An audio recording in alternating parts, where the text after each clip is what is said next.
Hey, welcome everybody to Spirituality Adventures. We're glad you're tuning into this episode. We are a viewer and listener supported podcast, so we really appreciate you listening, watching on YouTube. We really encourage you to subscribe to whatever platform you're using. If you're on YouTube, hit that subscribe button, or if you're on Apple or however you listen to a podcast, be sure and subscribe. We greatly appreciate it. Also, make comments if you like it and share it if you like it. We really need people to make comments and share the episodes that you like. And then also, if you're not already a supporter, we really would encourage you to go to spiritualityadventures.com and you can pick a tier, and we have bonus content for every type of giver. This is a nonprofit, so they're tax-deductible donations, but we do provide bonus content for those who are supporters. So be a part of the team, help support Spirituality Adventures. And we're so glad you're tuning in. Welcome, everybody, to Spirituality Adventures. Glad you're tuning into this episode. We've got Alan Hilton on, and Alan and I actually just met a few months ago in Manhattan, Kansas, at the Church Narrative Project, which is... You'll hear a little bit more about this from Alan, but it is a work that's been going on with the Disciple of Christ churches across the regions to help churches, rethink, I think, their mission, their position, how they want to reach people, and how they want to develop into the future. So I really loved what they did there and met Alan, and I was like, man, I'd like to interview him. So he is a scholar. He's a Princeton and Yale grad. Oh my goodness. Some real prestigious stuff there. He has an incredible, pedigree. He's an author. He's a pastor, and he has a big heart for unity. And so we're going to talk more about this as we unpack Alan's story. Thank you, Alan, for joining us on Spirituality Adventures. It's great to be here with you. So I always like to get a little, bit of your own personal story, origin story, all that. Like where were you born? Give us a little feel for growing up, your family, and, your faith journey in your early years, and how you wound up at Princeton studying, Yeah. So I was born in a little town in northeastern Montana, but I don't remember it because we moved when I was small to Oregon. We lived 50 miles south of Portland, Oregon, in what is now Pinot Noir country, but for my youth was people with mud on their boots from logging or farming. Right? And so my dad was superintendent of schools, so we weren't muddy-footed as much as others, but it's a tiny town. There were 2,004 people in my little town called Sheridan, and I in fact, I was a little suspicious because it always was 2004 for as long as I was there, which meant if somebody was born, did they have to rub somebody else off? And that scared me a little bit. But so I grew up there. My dad had a real conviction that he wanted his kids to go to the same school straight through. Village, Oregon. Didn't think, because I had a pretty strong conversion experience in high school through Young Life and then through Bible studies at a Christian church. I didn't think really I was a pretty good student. I didn't think anything about going wide and far to college. I went to the nearest place that could make me a minister as fast as possible. Right? Because I'd had this, I'm newly a Christian. I'm decent at some things that might help people. I'm going to go. So George Fox College, then now university, it's a Quaker school just south of Portland. And I went there, and it was tiny when I went. I had great professors, but it was tiny when I went, and I did 4 years and got a bachelor's in religion philosophy, and learned Quaker things, and learned that they were different than Christian church things or young life things, we were nominally United Methodist as I was growing up, and they were different than that. They were different than the Mennonites in my town. And I was starting to, because my little town had a lot of churches for a few people. Right. I went to college in a place that may have been one of the only denominations that hadn't been represented in my town. So it was starting to come together a little bit, that there are a lot of different kinds of Christianity.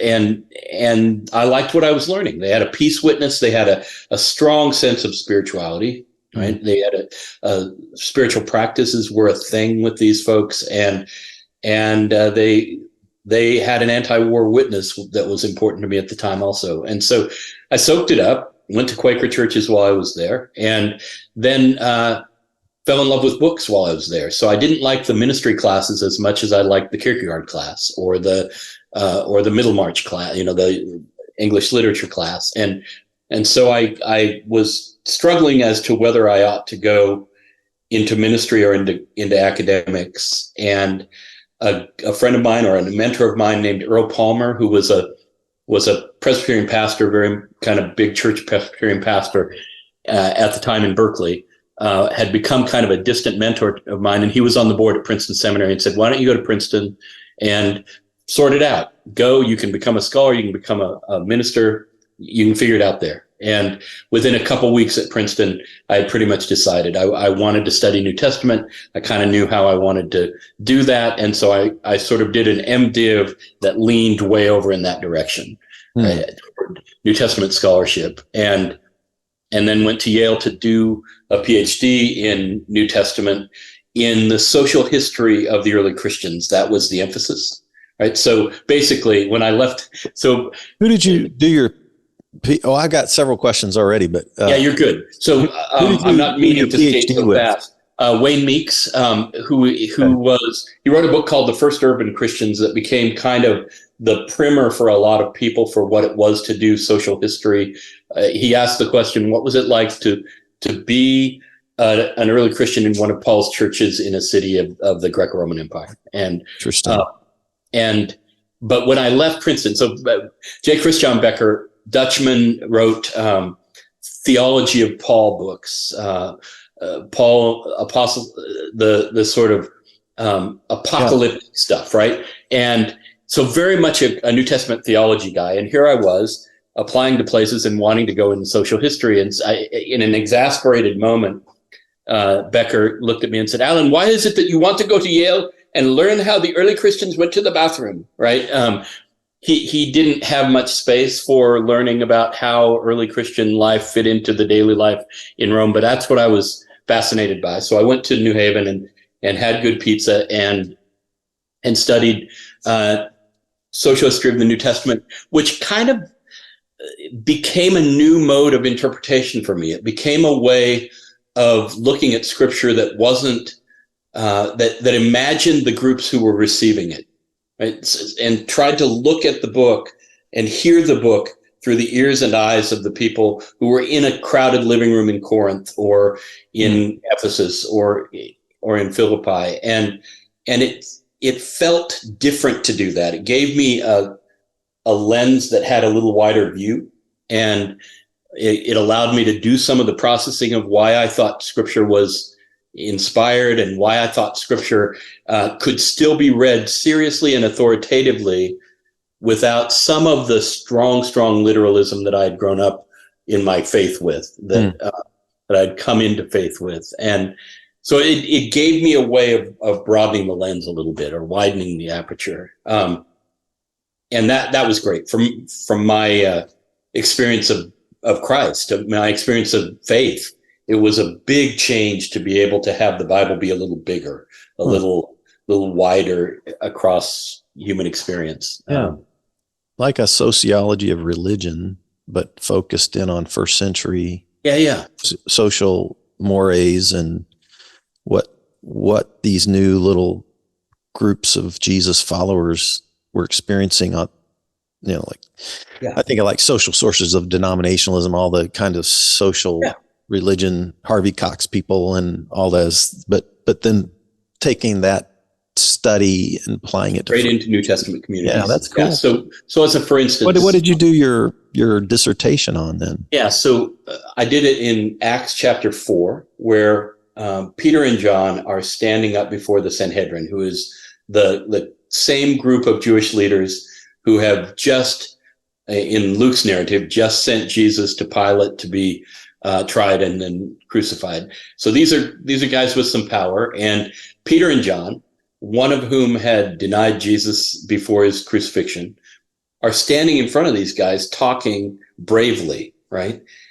They've just healed him, the walking and leaping and praising God guy from Acts 3. They've just healed him, and they're hauled in for preaching the resurrection. And they just kind of start talking back and quoting scripture to these religious experts. And there's a pause in the room. And in 4:13, it says, then as the Sanhedrin members observed the parousia, the free speech of Peter and John, and understood they were uneducated, illiterate men, they stood back and marveled, and they recognized these guys must have been with Jesus. And in the ancient Roman world, educated people thought virtue could only be accessed by education. And here were two bumpkins who had never been to school, who were coming up with in the first century Rome, a world-class virtue of being able to speak bravely in front of powerful people. Right? The people who were speaking to emperors had a saying, "You can kill me, but you can't hurt me." And that was kind of what was going on with Peter and John. And so these Sanhedrin members are saying, you shouldn't be able to do this. You're illiterate, but you've gone to the head of the class for virtue. And they said, this is weird, but these guys must have been with Jesus. So I looked at the social setting for that, what social expectations there were for literate and illiterate people, and how education was viewed by the educated and by the uneducated, and sort of placed it within what became a trope in apologetic circles. People who defended Christianity often then later, just as Luke seems to be doing, often said, we didn't even go to school, and we are braver and better than the people you're offering, and you have PhDs, right? And so they played on the fact that the Christians were uneducated, which would have been a detriment, and said, no, this is an advantage. You know that we've got to have power because the power that's in us doesn't come from going to 10 years of school or, whatever it is. So it was a way of inverting the usual expectations. And that also colored my sense of what it is to be Christian in the world. The unexpected things, the look for the good stuff in places you might not have looked before. Right? So I loved doing that degree, and then I love teaching Bible. I've been teaching Bible in different places for a long time since. I did it at Yale for a while. I was a professor there through the late 90s and early 2000s, and then 911 kind of shook me out of. It started this process in which it became more and more luxurious feeling and more distant from reality to be in a library writing books in an Ivy League school when the world was coming apart. And I had taught a Bible study in a church near New York City on the day of 9/11/01. I was setting up the chairs when we were about to have a Bible study, and then the towers came down. And so we were calling 212 area code numbers to see who was still alive, business phones in families, and trying to figure out where all of our people were. And it was just this intense day. And then I went back to Yale and sort of thought, these are two different worlds. I'm safe in a library, or I'm right on the front lines. And I eventually became a pastor because of that. And then did pastoral work in Connecticut, in Seattle, Washington, and then in the upper Midwest before I kind of branched out and started doing this unity work, or however you term it. The House United is the organization I started. And I just go around and try to break down walls that exist between Christians. The specific set of walls began as red-blue political walls because I started it in 2015 and nobody seemed to know that we were divided. And then 2016 happened and everything blew up. And so I do mostly red-blue things, but as you saw, all forms of inclusion and what that means in a church or in a group have been kind of what I do for 7-8 years now. Okay. So. Excellent. I'll back up just a minute. Like I really love the Quaker tradition. When I was at Southwestern Baptist Theological Seminary, I studied with a guy named William Estep, who was the foremost historian on the Anabaptist tradition. Kind of fell in love with that tradition and how that worked its way into, Mennonites. And I think Quakers were influenced by that, that movement as well. I remember, of course, Richard Foster, Celebration of Discipline. He was teaching at Friends University over in Wichita. He was a Quaker. John Wimber, who became a vineyard pastor and very influential, he actually was discipled early on when he came to Christ in a Quaker church. I didn't know that. Yeah, and his learning to wait on the Spirit came from Quaker tradition. Yeah. Doesn't realize that because he kind of brought it into the charismatic world, right? But his waiting on the Spirit was all. That's what he was. That's what he came to Christ late in his 30s, and that's interesting. I didn't know that. That makes sense to me. Yeah. And then Parker Palmer really helped me out in the last three or 4 years. Is Let Your Life Speak, and how he's handled darkness and depression. The spiritual journey really was a big. Him and Richard Rohr really helped me out a lot. So Parker's from the Quaker tradition. He is. The clearing process, the sort of discernment processes that he has are very much born in his Quaker experience. I love that. And I mean, when I picture the early Christians and their clear reliance on Spirit, right? Their clear sense that they need to be connected to the source. They need to be connected spiritually. And I picture them shaking in their boots in front of powerful people and drawing on that connectedness. It reminds me of the Quakers with whom I went to college and whom I learned from in college, because they would stand up in front of the Capitol and protest war efforts, and a lot of people weren't joining, and there weren't that many people joining them, right? It was after the 60s and 70s. It was in the 80s and 90s, the Reagan and beyond, and they stood up. They just kept standing up because it's what they were connected to, not because it was this placard cause for them. That was very impressive on me. Yeah. I'm curious too. I have a friend here in Kansas City named Brian Ellison who went to Princeton. He got involved in the IVP at Princeton. I'm not sure if you guys would be the same age or overlap. I didn't know if you heard that name or not. I have done. And what's he doing? Is he doing IVP stuff now? RC stuff, or when we connected, he became the pastor of Parkville Presbyterian Church, and so we were both pastoring in the Northland, and we would connect and talk every now and then. He was single. He ended up coming out. And resigned and came out as gay, and now he's actually he's still with the Presbyterian Church and Presbyterian USA, and actually a pretty high position now with at the national level. Because I know the name and I was trying to place it, but I haven't worked directly with her, and really we've stayed connected all these many years. Good. But anyway, all right, so.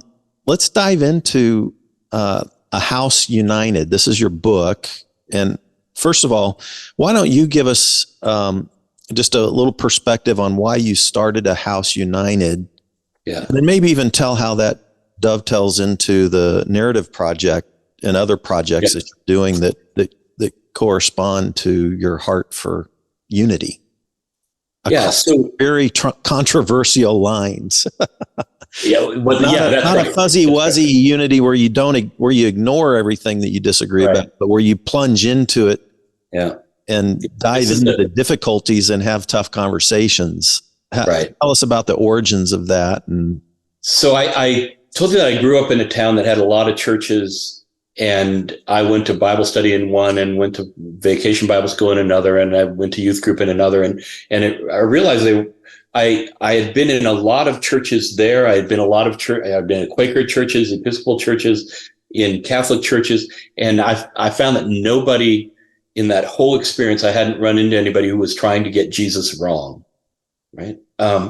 And there are people who have done terrible things in the name of Christianity. But the people I was encountering were really trying to understand who Jesus was and live it out. And yet they more and more began to talk to one another in ways that were dismissive and accusing, and stopped talking to one another altogether over the course of my sort of development in life. And I thought they just need to meet one another. There was a time it was a couple years before the pandemic that I was in Tampa with UCC, United Church of Christ pastors.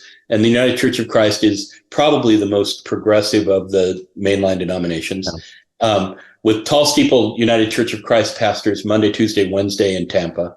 And then I flew to St. Louis to be with Tall Steeple Missouri Synod Lutheran pastors, who are kind of on the other end, right? And I loved my time with both of them, and they just needed to meet one another. It's not that they would have agreed with one another. They just would have understood that these are people who are trying to get this right, and there are reasons why you're different from one another. But being in a room will help you understand those reasons and see if you might even gain from one another rather than distancing yourselves from one another. And the experiences like that started to happen when I was very young. The things where I saw this person and that person and heard them talk about one another in ways that I don't think they would have if they had known one another. So in ministry, and well, even at Yale and in my teaching, I would try to put people in settings where their disagreement could be constructive rather than who wins and how much sort of a pound of flesh can I take. And that happened in my professor time and then in churches I served. But I decided after a while, we were doing courageous conversations in Minnesota at a church I served for about 4 years before I launched out on my own. And we had one that was like 425 people to talk about the marriage amendment in Minnesota in 2012. Marriage amendment was going to be one man, one woman for life. And it was up for a vote by the people. So, of course, everybody was talking about it. And some churches were preaching one side of it, and some churches were preaching the other side of it. And we just decided to have our people talk about it. And 425 of them came, and it was probably 1,000 on a Sunday church. And it was only our people who came. So they wanted to talk, and we got it wrong. It was our first one we did. We got it wrong. We would have changed some things about how we set it up, but it was clear to me that was a way forward. Pardon me, because people needed to hear one another, not just talking heads. They needed to hear one another from the pews and at the water cooler, and ways of crossing. So 4 years of leading those kinds of things in that church led me to think, okay, I could stay here and make people really good at this in this 1,000 member church, or 1,000 on a Sunday church, or I could go and try to plant seeds in other places. And at the time, nobody was talking about polarization, right? Sociologists were, and I was, and maybe a couple other lone voices. So I launched out, and within a year, there were a lot of new nonprofits joining because Hillary and Donald got into their season of dismay, and everybody suddenly knew we were divided because it was on the screen every day and it was in the streets every day. So I came in about a year before the big movement toward red-blue attention, and just said, I need to spread practices that are going to help us be church together, because that's kind of what the world needs now. So that was how it started. And what year did you found House United? 2015. 2015. Okay, yeah. So prior to 16, and then are you working in multiple denominational settings? Yeah. So you know about the work that David Anderson Hooker and Kirby Broadnax and I just share that real quickly, because I loved what you were doing. That this is something I participated in. I gave a story, my own meltdown, and and all that. Loved your story. Church Narrative Project, but share that real quick. Let me give it context, and then I'll share it.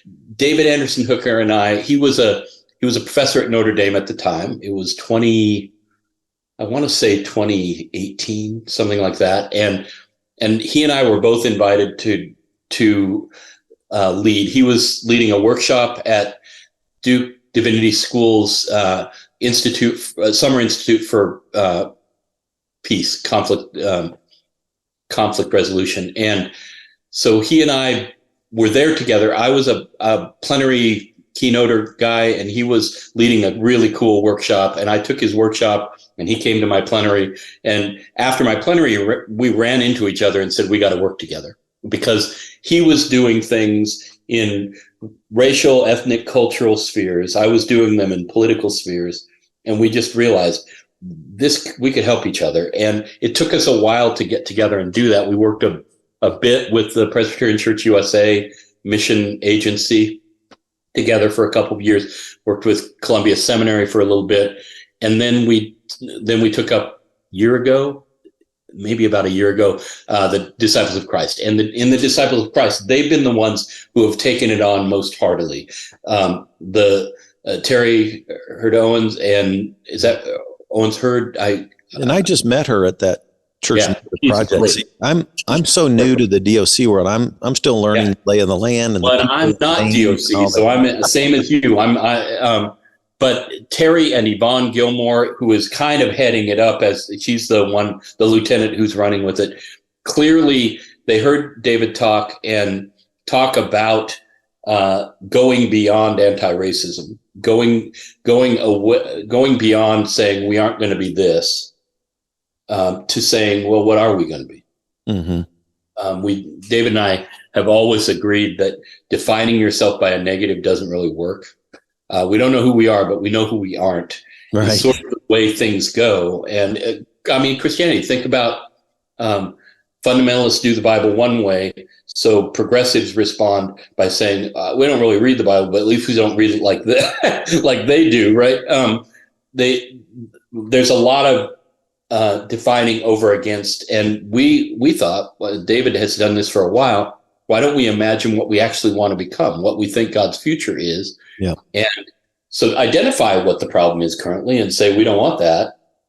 But then sit together and ask, what would it be to build a new narrative for the Disciples of Christ congregations and regions and national and the church worldwide? And so we go into regions one by one.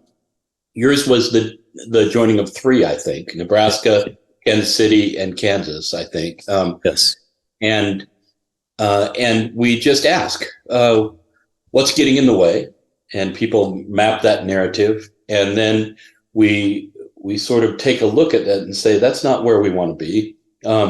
So where are you seeing signs of light?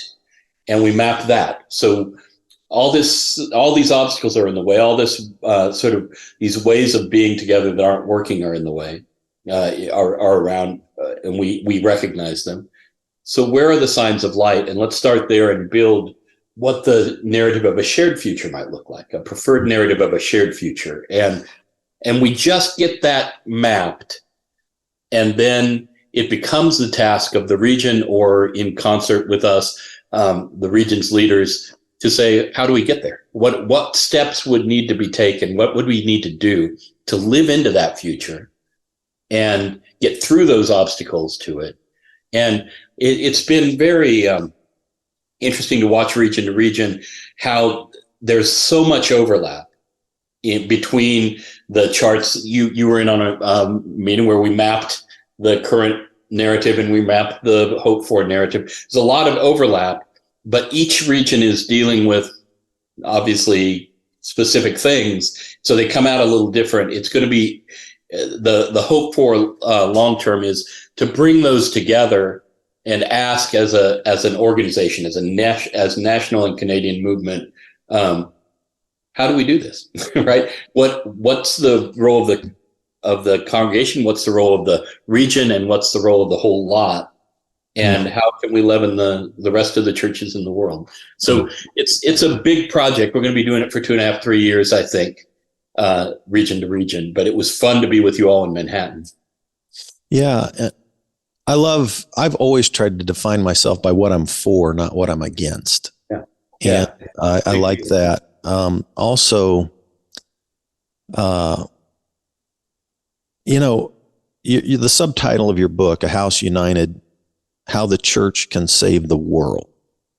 Now, I have friends who have deconstructed and bailed out of the church and done a pretty hard exit on the church and doesn't see a lot of hope for the church, right? I'm sitting here and I understand that now more than ever. So what I've gone through, I could have easily bailed on the church. But I still have this hope that percolates in me. And I'm thinking even these little churches that are very small, 15, 20, 30, 40 people, but there's maybe 350,000 of these churches around America right now. Yep. Who are gathering, who are meeting. And sometimes they don't know where they're going, what they're doing. They don't know what they're for. They might know what they're against. They don't know how to re-envision. But one of the things that caught my attention, I was listening to conversations at the Church Narrative Project. And remember, I heard one lady say, because she was aware of how many people have left the church, how many young people have left the church, and the kinds of things that they might be looking for if they ever did re-engage spiritual community. And she was like, well, this seems like what young people are really looking for, or not just young people, but people in general would be really looking for. And I agree with her, right? What we came up with as a future and a narrative for the future was beautiful. And people need it. There's a felt need for community. There's a felt need for spiritual growth and spiritual experiences and practices. I think even the people who have bailed hard out of church still have that. If you talk to them, they still want spiritual practices that nurture beauty, love, grace, freedom, generativity, creativity, those kinds of things. And they want community. Yeah. And so I thought, but the trick is that so many of them done such a hard exit is that they're not giving the church a chance again, right? So that's the challenging thing, is to re-engage millions of people who have bailed on that institution already for good reasons sometimes, and yet at the same time re-envision a hope and a future that might include a different vehicle for community that, with a different set of core values sometimes. Yeah. And I think you're right that, so little context. I was a formation education pastor in a church in New Canaan, Connecticut. Fresh out of Yale, I did that after fresh out of being a professor. And there were 2,000 members and 400 came on Sunday. And I got to Seattle, Washington, where I was a senior pastor in a big downtown church, and big for the UCC. And there were 400 on a Sunday with 800 members. So 2,000 members for 400 on a Sunday in the Northeast, which was still kind of a place where, if you're part of this place, you've got to get your kid baptized and have a brunch. And then you've got to have them confirmed and have a brunch. And then you've got to, right, you need a place to marry and bury and all those things. In Seattle, they were the nun zone. They were in the zone where if you go to church, you want it. Right? You got to want it because there's suspicion about church. It's the sort of bailing place. Yeah. And so we had 400 people. And nuns being the N-O-N-Es. N-O-N-E, not N-U-N, right? So the Northwest went first, right? They were the nun zone earliest. And recently the five of the 6 least church states in the nation are New England churches. So they've caught up. But that evolution or devolution, depending on where you, has been a de-Christendom, kind of the assumption of Christianity as a sort of sheen over everything is going away. And it troubles some people, right? It troubles a lot. I like it. I like it because we get to go strip down all the way and then start to be church generatively rather than riding on the wings of a cultural legacy that is sort of Christian, right? Or trying to rebuild it through Christian nationalism, right? Yeah, that's right. I mean, there's people who are so fearful of Christianity losing its influence and footing in America that they almost want to build a Christian nation versus honor the separation of church and state tradition. Yeah. And during the immigration, remember when Trump came into office in 2017 and immediately signed executive orders about Muslim countries? Do you remember when that was happening? Yeah. The placarding included progressives who were coming in with Leviticus 19, right? The placarding the week before had included conservatives who were coming in with Leviticus 18 and 20. 19 says, always treat the alien as a citizen. Neighbor. Yeah, always treat the alien as a citizen because you were strangers in Egypt, right? And 18 and 20 are the homosexuality passages. Right. But what I'm illustrating there is it's not just the right that is arguing for Christian values in the government and even biblically arguing it, but the right does it in a different way than the left does. I'd like us to get into the business of being church, being church and leavening, not separatist, right? Not sort of this sectarian movement that doesn't touch the world. I want us to be good as citizens, but it's encouraging to me to think that and Stanley Hauerwas and Will Wilmot of Duke wrote a book called A Resident Aliens, in which they kind of said, why don't we be church first and then have that become a way we enter the world, rather than starting with, we'd like to control the halls of power, right? And that's kind of what House United and the work that I'm doing through it, what we're doing through the Narrative Project is about, is saying, what is it to be church? Mm-hmm. What is it to be church in a generative way that will organically attract people, maybe who have been disaffected, maybe who've never looked at it before, because it really is doing some good in the world, and it's a refuge from the things that aren't going so well in the world, and all of those sort of magnetic and organically attractive things that are different than the church is known to be.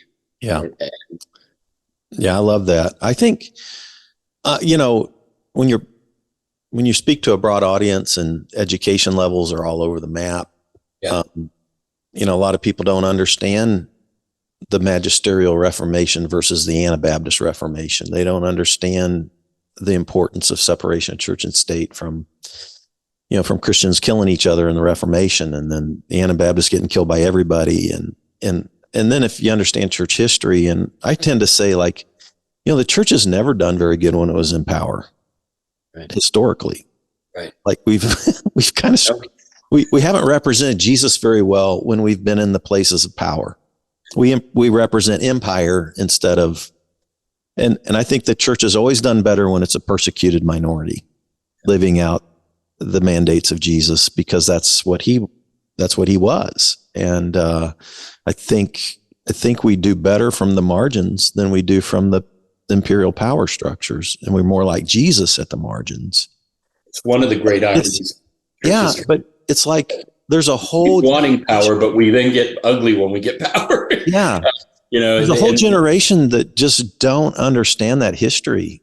They've not gone through church history, and they don't understand these distinctions and how important some of these things are. And I appreciate your willingness to embrace the conservative world and the liberal world. And then how do we do that? How can the church be more like Jesus, I guess, would be the. Yeah. And one of the turning points for me in my, obviously I studied New Testament for a living for a while, right? It was my day job. And just trying to picture Jesus. So there's a place in Luke 6, Gospel of Luke, chapter 6, where Jesus goes up onto what's called a mountainside. It must have been a hill somewhere in Galilee. And he prays all night so he can name the right disciples when he comes down. So he comes down from the mountain and names 12 disciples. And so he's got 12 spots in his HR program or whatever. And 2 of them go to Matthew a tax collector and Simon a zealot. And tax collector is a revenue agent for Rome, and a zealot wants to overthrow Rome. Right. And they represent the two strongly polarized views of how life should be in Judaism in the first century in Palestine, right? Yeah. And I go back to the moment on the mountain where he chose those two, right? And he chose Maddow and Carlson, right? And that doesn't happen. But here he is on the mountain. How am I going to get this done? So I need to show people that it's not just I don't want to be seen as having a side. It's I'm going to bring together the hardest case here, and they're going to be my guys, and they are going to learn to love one another. And if you can do that, if you can love one another across that, if you can make it there, you'll make it anywhere, right? And I think that decision of Jesus is singular and counters a whole lot of what has happened in Christian history. Just the idea that you would have opposites on the most important political issue of the time. Yeah. And say, these are my guys. And that forms a sort of, for me, it forms a pattern or a way forward to saying, people ask often when in this work I do, people ask, why don't you go to Washington? And my answer is Jesus didn't. Jesus stayed in the countryside and tried to help people who were normal and everyday figure out how to live together and love each other. And then he went to Washington and got killed, right? Because they weren't ready for it because of a lot of things about how power goes. But in American politics right now, if people don't learn that they don't want this rutted circumstance, if people don't get that we ought to probably engage one another across these differences rather than demonize one another across differences, Washington's not going to change. Because they're incentivized by votes and money, and people give money about polarization right now. The only way forward is if in neighborhoods and churches and families, we figure out, well, Jesus did Simon and Matthew. We're gonna try this. I can sit with that cousin I really don't agree with at Thanksgiving dinner. And I can actually sit in the same room and try to understand her or him rather than trying to shout them down. We can do this. And that's where how the church can save the world comes from. Yeah. Just the grassroots movement away from mutual loathing toward, wait a second. For Christians, we have in us the same spirit that Jesus kind of had, which is we can get this done. God is good at this kind of stuff. So that's the origin of it. That's the confidence and hope is that Jesus wants to bring together unlike people and help them figure out how to be community together. Yeah, I love that. You in your book, chapter 3, 4, 5, you talk about basically tribalism, the echo chamber, and how the algorithms of our social media world play into this anger and this distancing and this the shrill hatred almost of the other. And then you in chapter 5 you point out how actually diversity and inclusion can actually pay off and enhance our lives and our human flourishing rather than washing it, rather than the other, so like these separating and hatred in opposite camps is actually destroying to the human spirit, whereas embracing the other, diversity and inclusion actually pays dividends. And I think you even bring out a little bit how it even economically it can benefit, right? In the business world. Talk about that a bit. So the three, I sometimes gather leaders from different parts of culture that seem to understand how difference can come together for some kind of benefit. And one of them is the business world, where Scott Page is an author, a scholar from the University of Michigan, who's done all kinds of models and research and shows you make a better widget, you make a better mousetrap if you have people who look at things differently in the room. And you needed them at different stages, but you're going to make a better widget and you're going to market it better if you have people from different perspectives in the room and different cultures and different ideologies. And so business people are learning that they need to do that. And it's against the grain of culture. It's against the grain of a lot of what they think. But they realize if we want really to gain in the market, we'll put difference in a room because everything gets better when a variety of perspectives comes into play. Military leaders. I did an event in Phoenix where I brought retired and active commanding officers on a stage to just tell us how they got people who are as different as so they don't get to choose their teams, right? They're assigned for basic training and beyond. They're assigned the unit, and they just have to figure out how to get up the mountain or get the project done. And the story after story after story that they tell is, we thought this was going to be disastrous, but these guys got together as sort of tighter than family and found out that their differences actually helped them get the thing done. And then they became even closer because they knew it was better for the squad. And do you know the name Sebastian Junger, Junger? Yeah, I know he's an author, and he was embedded in Afghanistan, with troops in Iraq. Tim Ferriss has interviewed him fairly. Who has? Tim Ferriss, who's a big podcast. Okay. I think he's interviewed him. Yeah. He wrote a book called Tribe, in which he chronicles. So there was a lot of PTSD. There has been a lot of PTSD diagnosed for veterans who come home from war areas, Afghanistan and Iraq, in his experience. He challenges that diagnosis. He says what's really happening is they've been in the setting of the closest community they've ever experienced, and they come home to a nation that's at war with itself. And they don't know how to process that. And so it's a good book. Tribe is the name of it. It's a little one too, so it's easy to munch through quickly. Check that out. Yeah. And so I talked to commanding officers, and they have so many stories about how they got through differences to a place where they were actually benefiting from them. Athletes. Larry Fitzgerald is a wide receiver who's now retired, but he's a Hall of Famer. He's going to for the Arizona Cardinals, and he wrote an article for Sports Illustrated saying he thinks sports may be the solution to what ails the American culture, because you have to learn to play with guys you disagree with. You have to, we got to score, or else we don't win.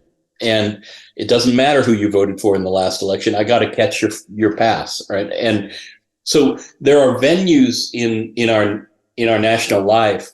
There are groups who are getting this right, and we don't really look around and say who's getting it right. Let's listen to them. We just keep going on our path. But you know what I mean? And that's what that chapter is about. Yeah, that's good. I think sports, sometimes music. I mean, Taylor Swift. Heck, think about all the different diversity that would be represented at a Taylor Swift concert. Yeah. Growing up in Kansas City, I always used to tease, because I had Raiders fans in my church, and those were our dreaded enemies. When I grew up, I've been a Chiefs fan since I was 5. Yeah. You can keep Raiders and Chiefs fans together. Or if a KU grad can marry an MU grad, Yankees, Red Sox. But we have these spaces where we do lower our differences in order to come around for a greater purpose sometimes, or a love or a passion. Right. Yeah. You point out, Christian Mingle, how important friendship with the other is. And one of the things I've thought about, Alan, is, I'm willing to share my meltdown story, like you heard at Church Narrative, because I've realized the power of vulnerability and coming to know each other through our weakness and through our trauma and through our brokenness sometimes unifies people more quickly than anything else. You hear what I'm saying? Like, I do. I think you're touching on that a little bit when you talked about the people coming home from war. Yeah. Yeah. And I think so. I was just in Connecticut this last weekend preaching and teaching, and that church had what most of the churches that I have experienced have, which is the place is chock full for AA, right? Alcoholics Anonymous meets at 7 on Saturday morning, 8 on Sunday morning, and they have much more steady commitments to attendance. They have much more vulnerable sharing. They have, because they realize they got into rock bottom, and they realize that they need each other. Yep. And it's powerful. Each other, and the spirit becomes more important. Moves. Yeah, the spirit moves, right? Yeah. Needing one another becomes more important than what might separate us. Right. And then I get to church in those places. And I'm not picking on the church I was in Connecticut. Church then has less of that, because we all get dressed up and look our best, and we come together and we try to seem like things are going better than they actually are. And that we lose that, because then if you think everything's great, or you're trying to pretend everything's great, I don't need you. I'm fine. And it's not true. We need each other just as much as AA people need each other. Yeah. We just don't know that. And so I completely hear you on vulnerability being a starting point, and the humility that comes from vulnerability. Mm-hmm. In the chapter you mentioned earlier, in the chapter 5, I talk a little bit about inclusion, because my experience of churches and other groups that fancy themselves inclusive is that often it becomes a pat on the back kind of thing. Yeah. We're so inclusive. We're such good people. We'll even let you in. Yeah, right. And that's just the opposite of Jesus. Yeah. Right? And so I give the example in there of a friend who a friend of mine from the Minnesota church, who's a businessman, and he was introducing, at the announcement time in our worship leading up to Easter, he was introducing Opportunity International, which is a group that works on community development in Africa. And he said, his first words were, do you know that in Africa, some people live on $1 a day? And he's in this upper middle class congregation, kind of one of the more affluent suburbs of Minneapolis. And he says, he leaves a pause, and he says, most of you are feeling either pity or guilt, or both. But I'm a businessman.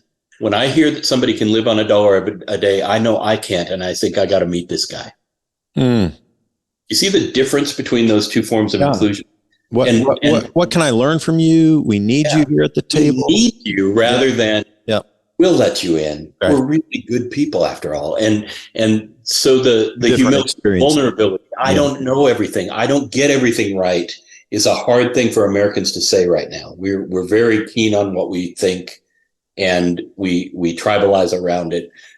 But the ability to say, I need other people, and I need other people who aren't even in my tribe, because if I get too many of the people who are in my tribe, I'm missing half of human experience. Right. And so I really, really get on board with your sense that vulnerability and brokenness and a realization of need and the humility that comes from all that is job one on the way to this good stuff. I think it's the series that was called Queer Eye. I watched some of. I have a son who watched a lot of it. Well, I think I'm naming it right, but it's a Queer Eye for the straight guy, or Queer Eye. Yeah, it's a group of guys that are they find some I don't know, some white guy living on his own who's kind of just a little backward, and they go in and help them dress and help them remodel their house, and they end up bonding. These gay guys are bonding with this straight white dude who's kind of like would have been an enemy maybe before, and by the end of it, they're hugging each other and loving on each other. I mean, I've I've found myself in tears at times seeing, because they get past all the differences and get down to the heart of being human and the common human insecurities and the common fears and the common, letdowns and all of that. And I think if we dive into that part of our humanity together, we have so much more fertile ground to build on and see each other through different eyes, Yeah. Challenging, though. It's hard. It's not easy.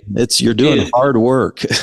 Well, and one of the things that came to mind as I looked into what spirituality adventures is up to is the starting point scripturally for all of the work that I've taken on is John 17, where Jesus prays, I pray not only for these my disciples, but for those who will believe in me through their words, that they all may be one. As you and I are one, Father or Creator, so may they be one, so that the world may know that you sent me and that you love them even as you love me. The basis for Christian unity is supposed to be the unity of God. And if we plug into that, we will be a reflection of the divine unity, mm-hmm. which becomes an indictment on us if we aren't one. But the spirituality around that is important. It's not just a social engineering project to say, okay, I'm going to get a bunch of people in the room and I'm going to have them talk about immigration. And by the end, they'll be better at talking to one another about immigration. No, what Jesus says is, just as we are one, when they're in us, they become one. So it's a spiritual starting point, right? A connected, you and I were talking before we started the podcast about sort of connectedness, spirituality of connectedness, and connectedness with God produces a connectedness with one another, right? Mm-hmm. That's the banner verse. John 17 is the expectation of Jesus of what his followers will be. Mm. And we've had inquisitions and we've had, holy wars and we've had culture wars and all those things. They're indictments on our connection to God, or the absence of it, it feels to me. And so that's where the overlap with I love in your work, the emphasis on spirituality and on spirit. And on that sort of connectedness with the divine, or connectedness with a higher power, or however it's construed, as the starting point of anything good. And, seems like unity's starting point is there too. Yeah, I love that. I often say, even just in the material matter, if you go back to everything, is it matter? Is it spirit? Is it both at the beginning of all things, or it just has always existed? Where did God come from kind of questions? Where did matter come from kind of questions? And where did stardust come from? Yeah. 15 billion years ago. And if you look at your body chemically, you're about 96% same stuff as stardust, right? This is just science stuff. And then genetically, you have genetic overlap with every living thing. Right. And you're 60% got the same DNA as a banana.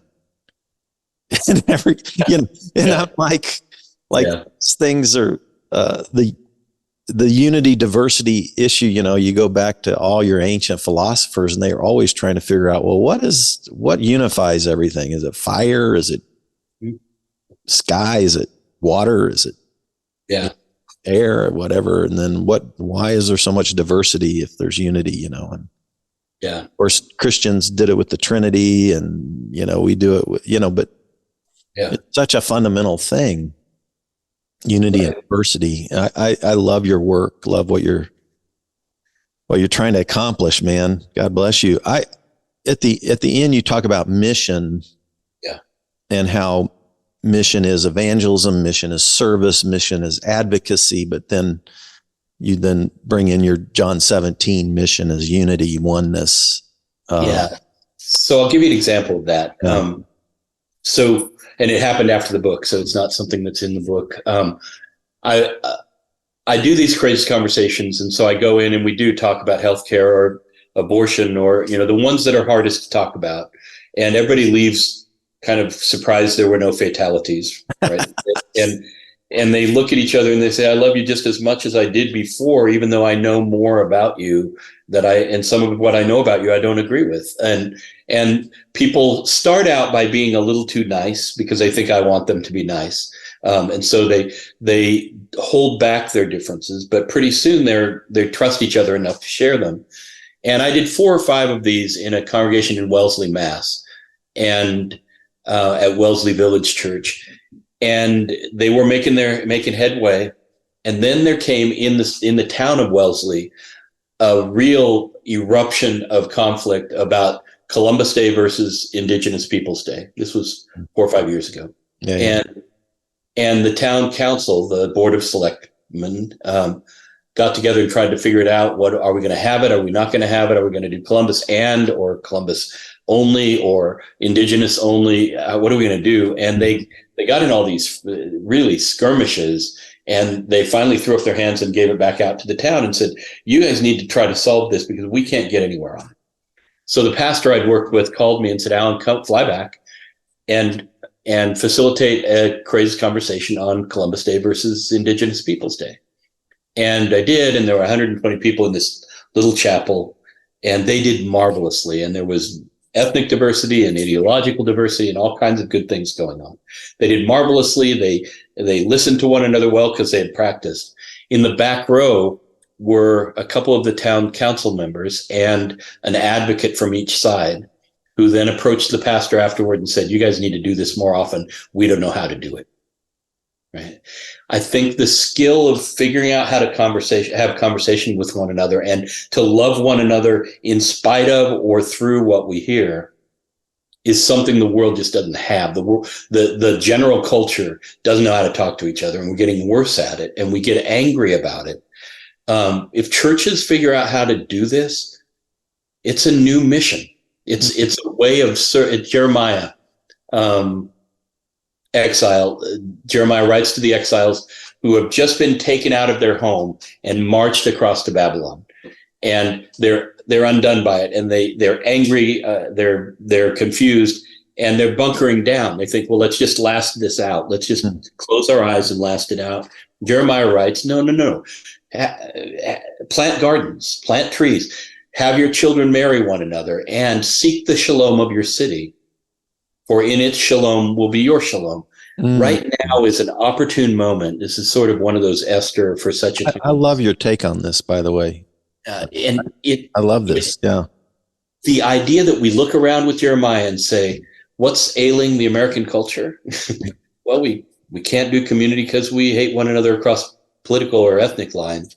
Maybe if the church got better at that, we could increase the shalom of our city. And that's boiled down. That's what this work is about. And it's been fun to talk to you about it. Yeah, man. Thanks so much, Alan. I appreciate it. Well, folks, good to get time with you, Fred.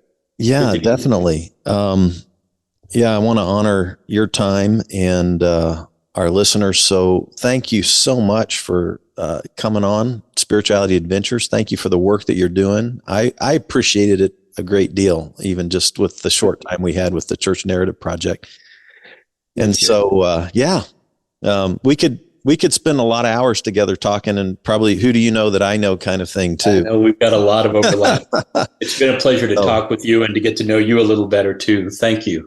Yeah. And I hope our paths cross again. I bet they will. In person sometime. So thanks everybody for tuning in to Spirituality Adventures, and thanks Alan for joining us.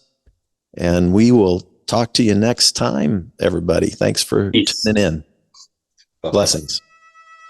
Hey, you made it to the end. Thanks for listening all the way through on this episode. By the way, if you're not already a supporter, go to spiritualityadventures.com, sign up for one of our monthly supports, and you will receive our bonus content. You'll receive lots of interesting information about our guests. Many of our musicians will do special bonus songs and record a song. So I want to encourage you to do that. Thanks for listening. Thanks for watching. Be sure and subscribe. Be sure and share any of the episodes that you like. And be sure to make comments if you like them as well. This helps us get Spirituality Adventures out there to more listeners, more watchers. So whatever platform you're using, subscribe, like, share, make comments, and go to our website, sign up for our team, and be a part of the team support. Thank you so much, and we'll see you next time.